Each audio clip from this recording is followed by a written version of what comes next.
ta sọ́jọ́ mímọ́ kalẹ̀.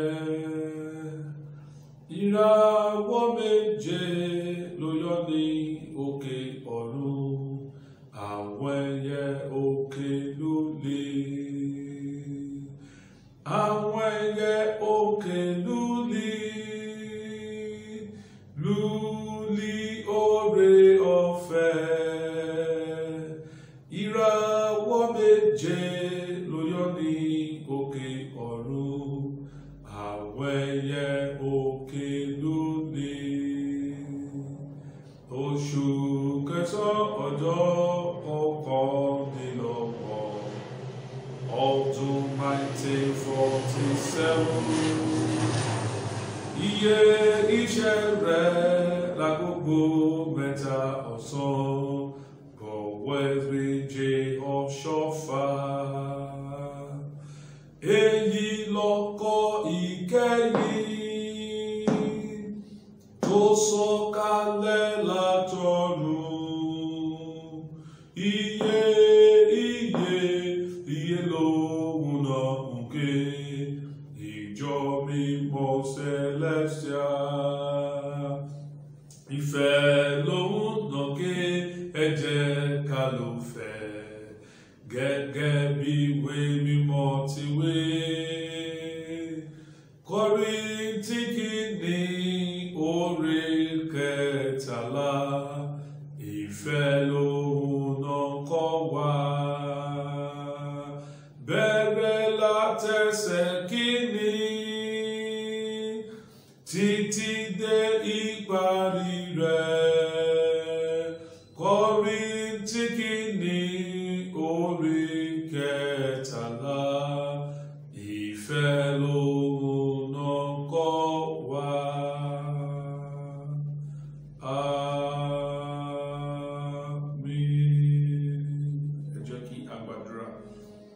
Jehovah, Jésù Kristi, Michael mímọ́, Ọlọ́run ìyanu, ògo ni forúkọ rẹ lórí ẹ́písòdù àkọ́kọ́, ẹ́písòdù kejì, ẹ́písòdù kẹta, ẹ́písòdù kẹrin, ẹ́písòdù karùn-ún, èyí ni ẹ́písòdù kẹfà tó ṣe àṣekágbá ẹ̀kọ́ yìí.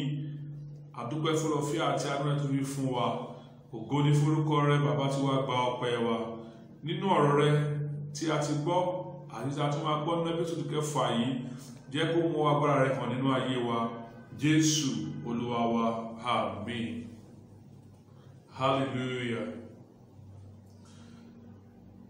Gẹ́gẹ́ bí olùgbékalẹ̀ City of Life Ministry International, mo kí wa káàbọ̀ ní orúkọ Olúwa sínú ìpéjọpọ̀ yìí. Pàápàá jùlọ ẹ̀yin members wa àti ẹ̀yin viewers wa bákan náà mo kí ní orúkọ Jésù Kristi. Ní orúkọ Jésù, àánú Ọlọ́run kò ní fi ayé yín sílẹ̀. Ọwọ́ agbára Ọlọ́run á máa gbé yín. Agbára tó bá 1947 jáde ní orúkọ Jésù yóò máa ṣẹ́nu ayé yín. Agbára tó mú ìmísí jáde nínú oṣù karùn-ún ní orúkọ Jésù kò ní fi ayé yín sílẹ̀.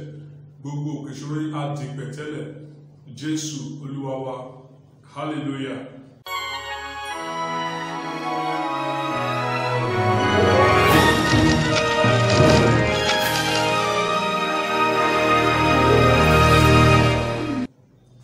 Ṣáájú mo ti sọ ṣáájú nínú àwọn ẹ́písòdù wa márùn kan sẹ́yìn nínú ẹ̀kọ́ tí a gbé yẹ̀wò wípé the significance of May 23rd 1947. Kí ni ìdí tí oṣù fi wá sáyé àti ọjọ́ àti ọdún yìí àtàwọn ìṣẹ̀lẹ̀ tó ṣẹlẹ̀ sí Papa ní àkókò yẹn. Ṣùgbọ́n nínú ẹ́písòdù kẹfà tí a fẹ́ wò yìí, òun ni a fẹ́ sọ̀rọ̀ nípa ọjọ́ yìí, that is on the 23rd of May, the 5th month in the calendar year. Kí ni ìdí tó fi jẹ́ ọjọ́ kẹtàlélógún àti kí ni ìdí tó fi jẹ́ oṣù karùn-ún? Òun ni a fẹ́ gbé yẹ̀wò. Kí ló dé tí ó ṣẹlẹ̀ ní oṣù kẹfà? Kí ló dé tí ìṣẹ̀lẹ̀ yóò ṣẹlẹ̀ ní oṣù keje? Kí ló dé tí ó ṣẹlẹ̀ ní oṣù kẹjọ? Kí ló dé tí Ọlọ́run jẹ́ pé oṣù karùn-ún yìí gangan Ọlọ́run yàn láti fi àmì hàn fún Papa Òṣùpá láti pè é, láti kó fún agbára? Àti kí ló dé tó jẹ́ pé ọ̀nì 23rd yẹn gangan ló bọ́ sí? àwọn nǹkan wọ̀nyí ni a fẹ́ yẹ̀wò nínú ìpéjọpọ̀ episode kẹfà yìí. Ṣùgbọ́n ohun àkọ́kọ́ tí mo fẹ́ jẹ́ ká mọ̀ ni wípé 5 is a symbol of God's grace. 5, figure 5 is a symbol of God's grace. Abájọ tí ó fi jẹ́ oṣù karùn-ún, Ọlọ́run kì í ṣe àṣìṣe ní gbogbo nǹkan tó bá ń ṣe. Nínú Bíbélì gan, ọjọ́ àti àwọn nọ́mbà tí àwọn ìlú ní ìtumọ̀ tí ó ń sọ̀rọ̀ nípa ẹ̀. Ọjọ́ àkọ́kọ́ ó ní nǹkan tí Ọlọ́run ṣe, ọjọ́ ìkejì ó ní nǹkan tí Ọlọ́run ṣe, ìgbà tó dé ọjọ́ keje ó ní Ọlọ́run sinmi. That is, every 7, figure 7 represent the rest. Ó máa fara hàn pé ìsinmi ni. Anything 7 is talking about rest. But Roman figure 5 is talking about the God's grace. About Ọlọ́run ṣe sọ pé lúlì. Ohun tó pé lúlì fún bàbá náà lọ sọ pé èyí ni ìtumọ̀ rẹ̀, oore ọ̀fẹ́ Jésù Kristi. That is, 5 represents grace of God. 5 is also a number of most widely mentioned words in the God's words. Tí a bá wo ní ọ̀rọ̀ Ọlọ́run dáadáa láti Genesis to Revelation, number 5 ló common jù, tó jẹ́ pé òun ló gbilẹ̀ jù nínú ọ̀rọ̀ Ọlọ́run ju gbogbo nọ́mbà tó kù lọ. Òun ló gbilẹ̀ jù nínú ọ̀rọ̀ Ọlọ́run tó jẹ́ pé adárúkọ ẹ̀ dáadáa number 5 nínú Bíbélì ju gbogbo àwọn nọ́mbà tó kù lọ. The God's law consists of 5 books which are called Pentateuch. Òfin márùn-ún tí Ọlọ́run gbé, òfin márùn-ún Ọlọ́run tí a mọ̀ sí Pentateuch, ìyẹn ni ìwé òfin tí ń ta àti ọmọ Mósè kọ láti Genesis, Exodus, Leviticus, Number, Deuteronomy. Àwọn òfin yìí márùn-ún ni wọ́n. Ìyẹn ni pé òfin a lè lájà láìsí orí ọ̀fẹ́. Òfin nínú ọ̀nà márùn-ún, ìwé márùn-ún náà fi kọ́ sí wa. Wọ́n ló ṣe jẹ́ pé nígbà tó lọ́fẹ́ náà máa wá, orí ọ̀fẹ́ dúró fún nọ́mbà márùn-ún. Ìyẹn ni pé orí ọ̀fẹ́ Ọlọ́run nìkan, orí ọ̀fẹ́ Jésù nìkan la lè fi la ọ̀fẹ́ já. Wọ́n nígbà pé nípa òfin láwọn àmìṣìdájọ́ anybody ni, kò sẹ́nikẹ́ni tó máa yé, ṣùgbọ́n orí ọ̀fẹ́ Ọlọ́run la fi gbà wàhálà sí ọ̀dọ̀ Ọlọ́run. Hallelujah. Spiritual meaning of figure 5 is a symbol of balance. Balance. Spiritually, figure 5 represents balance. Nǹkan ti dàrú tẹ́lẹ̀ nínú ayé. Ayé ti dàrú. Sẹ́lẹ̀tì ẹ̀jẹ̀ ká mọ̀ pé ayé yìí ti wọ́ sẹ́gbẹ̀ẹ́ kan. Sátánì kiri fún ti ju. Ìyẹn ni pé ẹwọ́ ọdún tó ti fún wa lórí ayé wọ́ sẹ́gbẹ̀ẹ́ kan. But now, mo fẹ́ lè sọ pé ayé kan ti dàrú pátápátá. 1947 yìí lójú Ọlọ́run ayé ti dàrú. Nínú oṣù karùn-ún yẹn ayé ti dàrú. Ọlọ́run wá fẹ́ gbọ́dọ̀ láti balance ayé padà. Wọ́n ló ṣe mú orí ọ̀fẹ́ Jésù padà wá fún wa pé Jésù yìí kú, ẹ má jẹ́ kí ẹ̀jẹ̀ àtúnmí ẹ̀kọ́ tó ṣàn jáde ní ìhà ẹ̀kọ́ lọ lórí asán. Wọ́n ló ti jẹ́ kí ọjọ́ karùn-ún rẹ̀ ṣe pàtàkì. Ọlọ́run kì í ṣe mistake. Ọlọ́run kì í ṣe mistake. Kò sì jẹ́ kó bọ́ sí ọjọ́ kẹfà tàbí ọjọ́ keje. Ó jẹ́ kó bọ́ sí oṣù karùn-ún yẹn gangan. Torí pé ó ní nǹkan tó fẹ́ mú jáde níbẹ̀. In Hebrew, figure 5 symbolizes the idea of saving, to save or to be rescued. Ní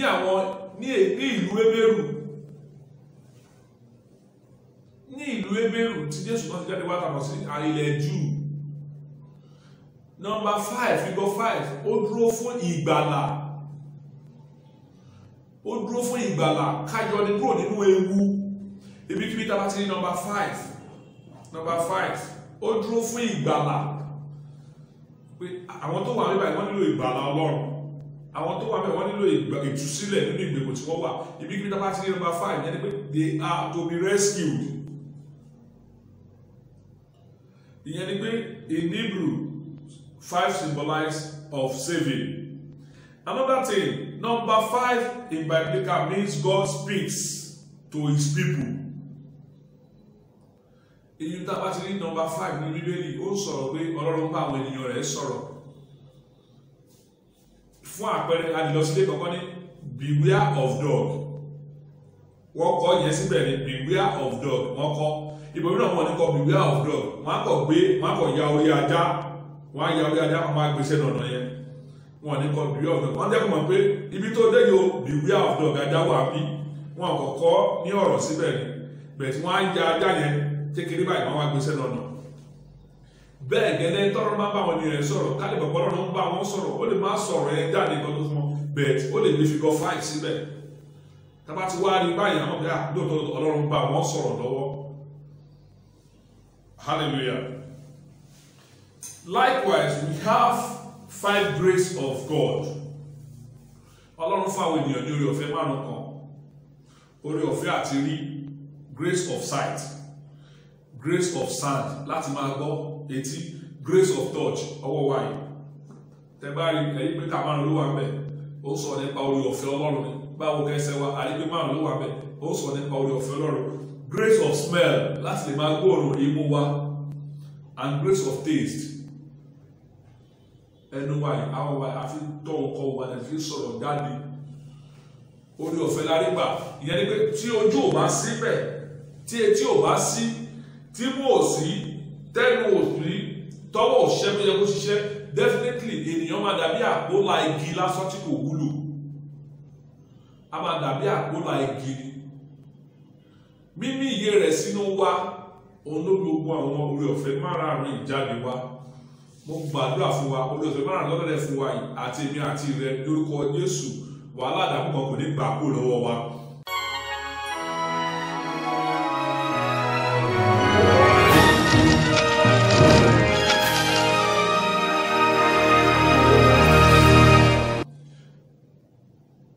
If you keep seeing figure 5 in your dream, that means wood chains are about to unfold in your life. Tí ènìyàn bá lálàá torí figure 5 nínú ọ̀rọ̀ ẹ̀ ó mú mi dá mi lójú wípé ohun ọ̀tun kan fẹ́ ṣẹlẹ̀ ìyípadà kan fẹ́ ṣẹlẹ̀ nínú ayé ẹni ẹ ní dáadáa ni bóyá ẹni ẹ ti fẹsẹ̀ lọ́jọ́ tó ti pẹ́ tó ti fẹsẹ̀ ti pẹ́ ó wá lálàá pé òun ní figure 5 ẹgbẹ́ Ọlọ́run fẹ́ fún ní orin ìṣẹ̀ kan tó máa lò tàbí ó ti wà ní ìpọ́njú ìṣòro kan tó dẹ̀ ní figure 5 ọ̀pọ̀lọpọ̀ máa ń rí opportunity ó lè lọ fi gbé bàbá Ìjẹ̀bú ó lè lọ fi ṣe nǹkan mìíràn bẹ́ẹ̀ Ọlọ́run jẹ́ kó mọ̀ wípé nǹkan tí mo ń sọ fún ẹni pé mo fẹ́ mú àyípadà rere bá ayé ẹ̀ nǹkan tó Ọlọ́run fi jẹ́ kó jẹ́ oṣù karùn-ún yẹn nìyẹn pé Ọ̀ṣọ́fà pápá ẹgbẹ̀fà mo fẹ́ mú àyípadà rere bá ayé ẹ̀ ojú òṣì ojú ìṣe táwọn èèyàn fi ń wọ̀ bẹ́ẹ̀ tí kò wúlò yìí mo fẹ́ jẹ́ káwọn èèyàn rí ẹ gẹ́gẹ́ bí ènìyàn pàtàkì ẹni tí agbára Ọlọ́run wà nínú ayé ẹ̀ tí ìbísí wà náà tó ṣiṣẹ́ àgbàtíṣẹ́ ìyanu iṣẹ́ àdáṣe àdó tó ọmọ bá ṣe ó sọ ọ́ lènìyàn pàtàkì táwọn èèyàn tó ní pé póòpù wá láti aláwọ̀ fún wa bẹ́ẹ̀ wò láti lè wá kí pápá yẹn ni pé ó ń jẹ́ kó mọ̀ pé ọjọ́ karùn-ún tó bá rí nọ́mbà 5 nínú rẹ̀ ó fẹ́ jẹ́ kó mọ̀ wípé òun fẹ́ sọ ẹ́ di ènìyàn ọ̀tọ̀ ènìyàn tuntun ọ̀tọ̀ àyípadà fẹ́ wọnú ayé ènìyàn nǹkan tí nọ́mbà yẹn oṣù karùn-ún yẹn ń sọ pápá nìyẹn pé ìdí tó fi ṣẹlẹ̀ lóṣù karùn-ún ojú wípé mo fẹ́ jẹ́ ká àyípadà rere kó wọnú ayé ìwọ ìyẹn ni pé gbogbo ọkàn tó bá bí nínú oṣù karùn-ún sìn Ọlọ́run jẹ́ kó mọ̀ pé kò ń ṣe bẹ́ẹ̀ ṣe wà tẹ́lẹ̀ lè máa wà ẹ máa rí àyípadà rere nínú ayé yìí. And also now, according to the Bible, number 23 àti wo number 5 that is oṣù karùn-ún ọjọ́ 23 yẹn lọ́mọ number 23. This number represents perceive a symbol of death. Ó máa ń sọ 23 ó máa ń sọ nípa ikú àwa tó yẹ ká kú la fi oore ọ̀fẹ́ gbàlà nǹkan tó ní 23 ẹ fi wá tó jẹ́ kó jẹ́ ọdún 23 gbọ́gbọ́ nìyẹn tó ní 23 means death ó ń dẹ́kọ̀ mọ̀ pé àwọn ènìyàn yìí ó yẹ kí wọ́n kú ni ṣùgbọ́n mo fẹ́ fi oore ọ̀fẹ́ fi gbà wọ́n láti mo fẹ́ fi rescue wọn gbogbo ayé ti ṣẹ̀ wọ́n sọ pé gbogbo ayé ló ṣẹ̀ ni wọ́n sì kùnà ògo rẹ̀ ẹlẹ́ṣẹ̀ orúkọ Jésù yóò gbà wá là kò sí ọ̀nà mìíràn tó tọ́ka sọ́run ẹ̀yin aráyé ẹ̀yin ará wá gba Jésù ìyẹn ni pé 23 yẹn symbolize pé gbogbo ayé ló ti ṣètò ẹ̀kọ́ kú ṣùgbọ́n oṣù karùn-ún sọ nípa orí ọ̀fẹ́ nípa orí ọ̀fẹ́ mi tó fún orí ọ̀fẹ́ tí mo ní tí Jésù ní òun máa fi gbà yín là. Number 23 also expressed a personal sense of freedom Number 23 spiritually means that your sole purpose may be served to others. 23 tún sọ̀rọ̀ spiritually nípa ti ní pé Papa Ọ̀ṣọ́fà fẹ́ràn láti gba àwọn èèyàn kan là. Tó bá nípa 23 gbá mìíràn lójú rẹ̀, ó lè máa sọ̀rọ̀ fún ẹ nípa pé mo fẹ́ràn ẹníṣẹ́ láti gba àwọn èèyàn kan là. Tó nípa àwọn kan ti ṣẹ̀ tó yẹ kí wọ́n kú ṣùgbọ́n tó wà ní ipò ìkú lọ́wọ́lọ́wọ́ ṣùgbọ́n fẹ́ràn ẹ jáde láti lọ gbà wọ́n sílẹ̀. Nǹkan tó fi jẹ́ pọ̀ ní 22 ọdún ṣe pàtàkì nìyẹn. Ọlọ́run tẹ̀ Papa màá bí mo fẹ́ rán ẹ sí ayé láti lọ gba ayé là tó yẹ kó yẹ kí wọ́n kú ni ṣùgbọ́n orí ọ̀fẹ́ Jésù á tó fún láti gbà wọ́n là. Adam and Eve produced 23 daughters according to the 1st century historian Josephus, the Jewish traditional. Adam àti Eve tẹ́lẹ̀ nípasẹ̀ wọn ni kú gan ti wá ní ayé yìí 23 times ni wọ́n ní gbogbo ìran wọn they are 23 number. Why 23? Kí ló dé tí wọ́n bí jù bẹ́ẹ̀ lọ tàbí kí wọ́n bí tó 23?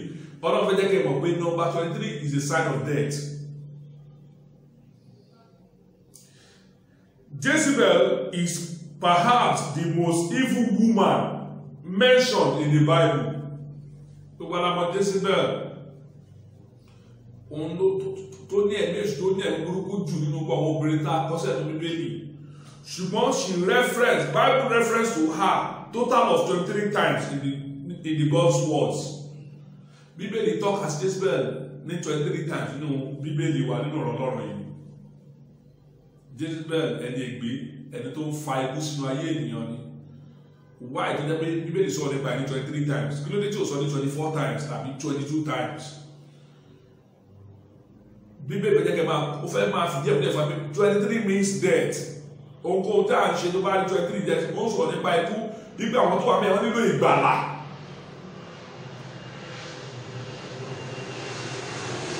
All the time tó bá ti rí ó ń sọ̀rọ̀ nípa ikú.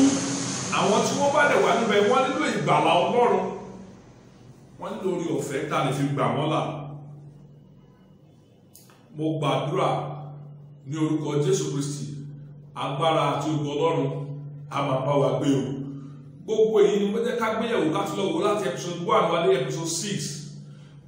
Gbogbo àwọn ìran àti ọ̀rọ̀ tó jáde lórí yìí kò lọ lórí asán, ó ní ìtumọ̀ kan tí wọ́n ń ṣe. Ṣùgbọ́n bí a bá ṣe ń yẹ̀ wọ́n wò ó fẹ́ jẹ́ ká máa fi wọ́n sí àkíyèsí, ká máa gbé wọn yẹ̀wò dáadáa, ká wò wọ́n fínífíní. Mo gbàdúrà àwọn ọ̀rọ̀ wọ̀nyí yóò ṣiṣẹ́ ìgbàlà nínú ayé wa. Ọlọ́run tó dẹ̀ rán oore ọ̀fẹ́ sí wa nípasẹ̀ Ọ̀ṣọ́fà àti nípasẹ̀ Jésù Kristi tó kú fún lórí àgbélébù, oore ọ̀fẹ́ náà lórúkọ Jésù kò ní lórí asán lórí ayé wa. Mo ti fẹ́ máa sọ̀kalẹ̀ lọ́nà yìí nínú ọ̀ṣù oore ọ̀fẹ́ tá a wà yìí. Oore ọ̀fẹ́ Jésù náà kò ní kákò láyé wa. A tún wà nínú oṣù ọjọ́ Pentecost ní orúkọ Jésù. Pentecost ẹ̀mí mímọ́ Ọlọ́run á tó fún ayé wa. Ẹ̀mí àti ògo Ọlọ́run á máa bá wa gbé. Mo rọ̀ wá, mo bẹ̀ wá. Ohunkóhun tí a bá ń ṣe nínú ìjọ yìí, ẹ jẹ́ ká fi ìbẹ̀rù sí i. Ká mọ̀ pé ìjọ yìí ìjọ ẹ̀mí ni, ìjọ Ọlọ́run sì ni tí a kò fi ọgbọ́n orí gbé kalẹ̀. Torí pé bàbá wa kápẹ́ńtà ni, ó dẹ̀ pé ó rán níṣẹ́ yìí. Iṣẹ́ náà nínú ayé ẹ̀ kò dí ìbàjẹ́. Àwa tí a lè wà nínú ẹ̀ nísìnyí, ẹ má jẹ́ ká bà á jẹ́. Mò ń rọ̀ wá, mò ń bẹ̀ wá ní orúkọ Jésù. Ẹ̀mí tó ń ṣiṣẹ́ òdodo tó rìn òdodo yóò wọnú ayé wa. Jésù Kristi Olúwa wa. Amen. Shalom. Shalom.